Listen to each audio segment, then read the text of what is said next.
If you're planning a trip to Disney, whether it's the first time you've been or the 100th time, chances are you're going to be looking up stuff online before you go. Whether you're watching Disney park videos, just looking up travel directions, or shouting hysterically at Disney.com because you're never going to get that fast pass for flights of passage, and Pandora's been open for almost 2 years already.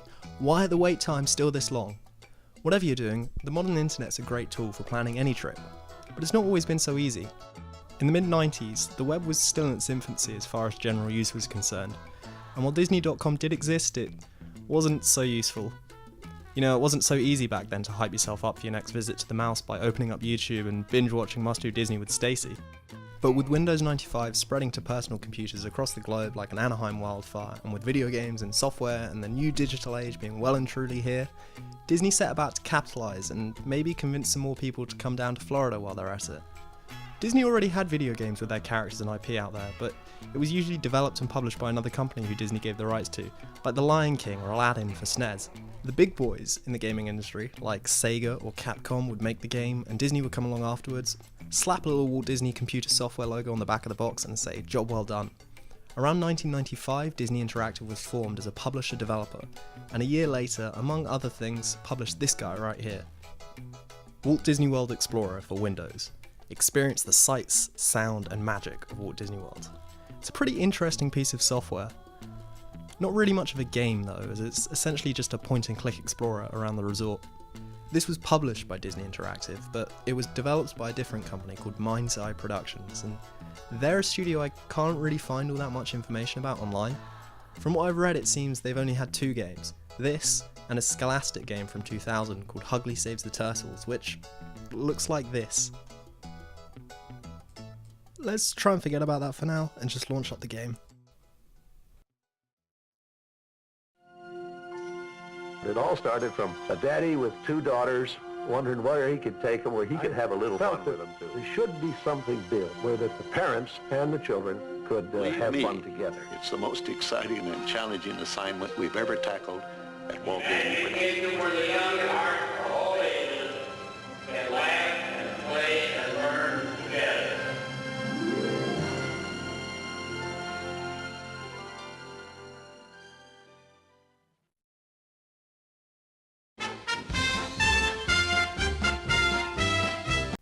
Well, that dropped off a cliff real quick. Maybe I'm only seeing this through my 2019 eyes that are used to amazing graphics, but that awesome intro with the music building up and Walt Disney's voice was completely ruined by this underwhelming green and yellow finger painting on my computer screen.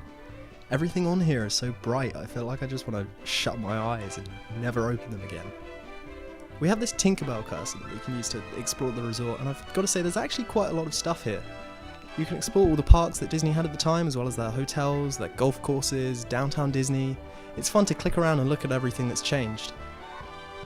When you click on a specific item, you get a few pictures and some information about the attraction.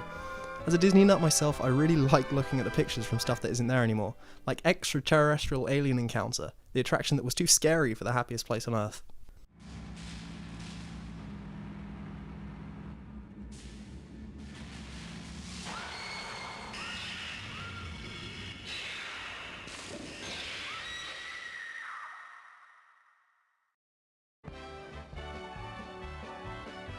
And it just cuts right back to Great Big Beautiful Tomorrow, just like that. No wonder they got rid of it. It might have done better in a different park, but the Magic Kingdom doesn't really work for scary attractions. You come out of that thing sweating violently from your Sigourney Weaver experience to see Mickey and Donald palling it up right outside. I never had the opportunity to go on it, but to be honest with you, I don't know if I could have made it through. I mean, I'm the guy who couldn't handle Stitch's Great Escape, this attraction's successor, but to be fair, that could have just been because it was Stitch's Great Escape.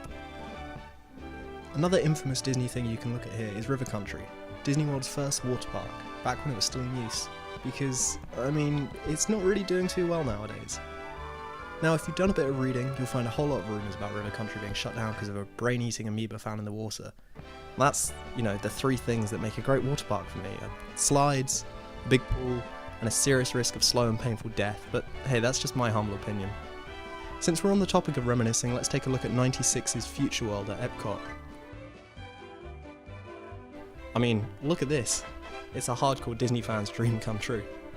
We've got Old School Journey into Imagination, we've got Horizons, we've got Wonders of Life, we've got Food Rocks.